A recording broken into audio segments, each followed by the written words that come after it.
ஆமா. கடைசியா ஹல்லேலூயா,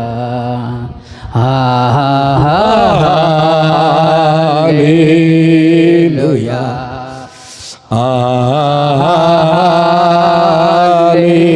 ஹல்லேலூயா,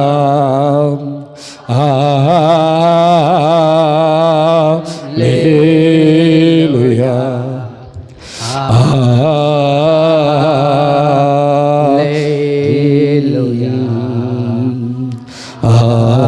கைவிடா தெய்வமே,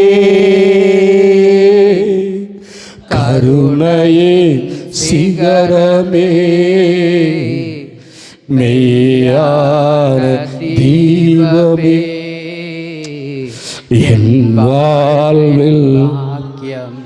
கைகளை தட்டி ஆண்டவருடைய நாமத்துக்கு மகிமையா. தேவனுடைய வல்லமை ஒவ்வொருவரும் மேல பாய்வதாகப்பா.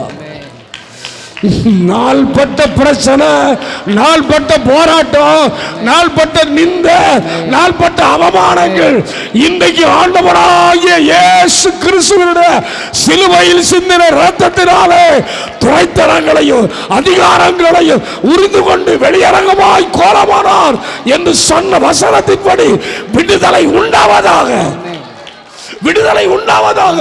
இயேசு கிறிஸ்துவின் இரத்தம் சகல பாவங்களில் இருந்து நம்மை விடுவிக்கிறது என்று சொல்ல வார்த்தையின்படி விடுதலை உண்டாவதாக. நீங்க சொன்னீங்கப்பா, இதோ சர்ப்பத்தையும் தேள்களையும் மிதிக்கவும் சத்துருவின் சகல வல்லமைகளை மேற்கொள்ள உனக்கு அதிகாரம் கொடுத்திருக்கிறேன் சொன்னீங்க. நீங்க சொன்ன வார்த்தையை நான் உங்களுடைய ஊழியக்காரன் சொல்லியிருக்கிறேன். இன்றைக்கு விடுதலையை தந்து கனப்படுத்துவீராக. அந்த ஒவ்வொருத்தையும் ஆசீர்வதியும். நீங்க பலப்படுத்தினதுக்காக நன்றி. இந்த ஆண்டவரே பெதஸ்தா நிறுவனத்தை ஆசீர்வதியும். நாங்கள் ஆசீர்வதிக்கிறோம். அது தலைவரை பாஸ்டர் சாமுவேல் அவங்களை ஆசீர்வதிக்கிறோம். பிள்ளைகளை ஆசீர்வதிக்கிறோம். நம்முடைய உடன் ஊழியர்களை ஆசீர்வதிக்கிறோம். ஆண்டவரே நம்முடைய தயவு இருக்கட்டும். இந்த போல அநேக இடங்களில் நாங்கள் ஊழியர் செய்ய இன்னும் எங்களை பலப்படுத்தும். வந்து ஒவ்வொருவர்களையும் நாங்கள் ஆசீர்வதிக்கிறோம், ஆசீர்வதிக்கிறோம்.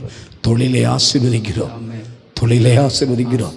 வாலிப பிள்ளைகளை ஆசீர்வதிக்கிறோம், கணவனை ஆசீர்வதிக்கிறோம், மனைவி ஆசீர்வதிக்கிறோம். ஆண்டவருடைய பிரசன்னம் இதில் தங்கியிருக்க வேண்டும் என்று சொல்லி ஜெபம் பண்றோம். இயேசுவின் நாமத்தில் பிதாவே, ஆமென்.